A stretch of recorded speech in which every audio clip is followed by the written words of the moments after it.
to say. However, why are we here? How is it that a simple, plain property issue should now find itself so ennobled as to be argued before the Supreme Court of the United States of America? I mean, do we fear the lower courts, which found for us easily, somehow missed the truth? Is that it? Or is it rather our great and consuming fear of civil war that has allowed us to heap symbolism upon a simple case that never asked for it? And now would have us disregard truth, even as it stands before us, tall and proud as a mountain. The truth, in truth, has been driven from this case like a slave, flogged from court to court, wretched and destitute. And not by any great legal acumen on the part of the opposition, I might add, but through the long, powerful arm of the executive office. Yea, this is no mere property case, gentlemen. I put it to you thus: this is the most important case ever come before this court. Because what it in fact concerns is the very nature of man. Now, these are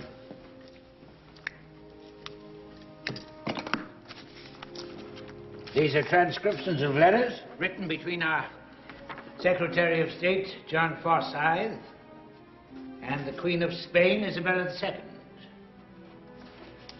I ask that you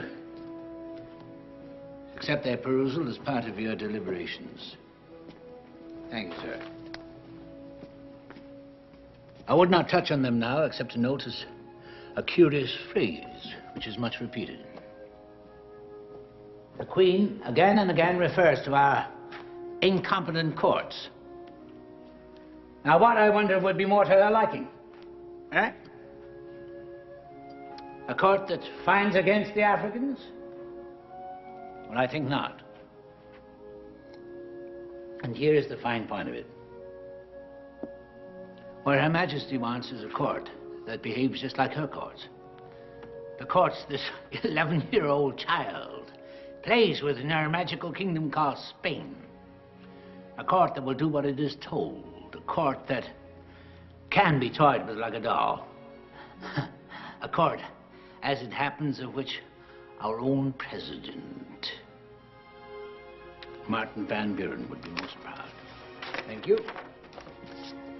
Now, this is a publication of the Office of the President. It's called the Executive Review. And I'm sure you all read it. At least I'm sure the President hopes you all read it. This is a recent issue. And there's an article in here written by a keen mind of the South, who... It's my former Vice President, John Calhoun, perhaps. Could it be? Who asserts that there has never existed a civilized society in which one segment did not thrive upon the labor of another. As far back as one chooses to look, to ancient times, to biblical times, history bears this out. In Eden, where only two were created, even there, one was pronounced subordinate to the other.